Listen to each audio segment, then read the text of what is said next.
Chelsea kick off in a few hours against Fulham, but in the meantime, Graham Potter has a big name reinforcement. João Félix has joined on loan through the end of the season for 11 million euros, plus his wages, of course. Jules. Yeah, I think that's an expensive 6-month loan because there's no option to buy or obligation to buy either. He's a very talented kid. We love him, of course. I just don't think he's the answer on his own to all the attacking issues from a Chelsea point of view. I'm expecting another signing as a forward to go with João Félix because right now there's no runners in that team, for example.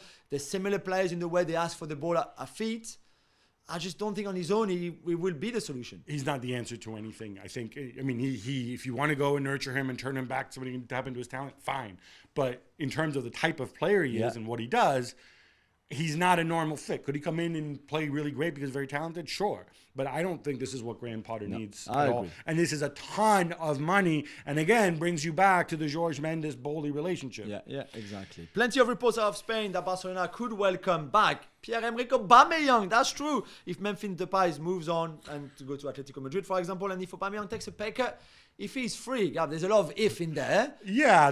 But what a crazy story that would be. There's a ton of ifs. If everything is on Barcelona's terms, then they'll take him back. But let's also remember the reasons why he left Barcelona in the city in the first place. I don't think this is happening. Even more Chelsea as they're linked with Marcus Thuram, whose contract expires in June. Is he the answer? I think he could be part of the answer, certainly. Well, is he the center forward they're looking for? Certainly, I think there's someone that they could do with and that could do well there. He's not a world-class striker yet. Right. But he'll be free in June, right? That's good. Yeah, I think you could wait for June, of course, and get him on a free. You can move in now. It won't cost you too much.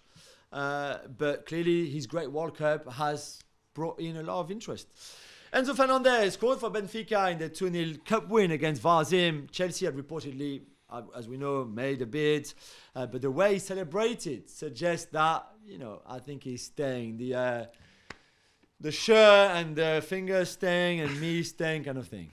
Yeah, I mean, look, if now he moves, then it's an even bigger, the WWE heel turn, by the way, reports, WWE, so I just inject this, reports that they're being bought by Saudis, by PIF. How about that? Not confirmed yet, I don't think, but we'll see. Obviously he has an enormous release clause. I was shocked that Chelsea moved so quickly and decided, well, maybe I shouldn't be, given who's still running Chelsea. Yeah. But, wonderful player. I think it's a ton of money, but less than his release cost, which I think his release cost was 120 odd million. Yeah. When you then go out and you celebrate like that, and when your manager, Roger Schmidt, comes out and says, no, he's staying, he's told me he's staying, for him to now move, you really have to be the worst person in the world. So I'm guessing he's there, through the summer. Who knows? But for now, good for him to make that statement. I agree with you. Thanks so much for watching ESPN on YouTube. And for more sports highlights and analysis, be sure to download the ESPN app. And for premium content and live streaming, subscribe to ESPN Plus.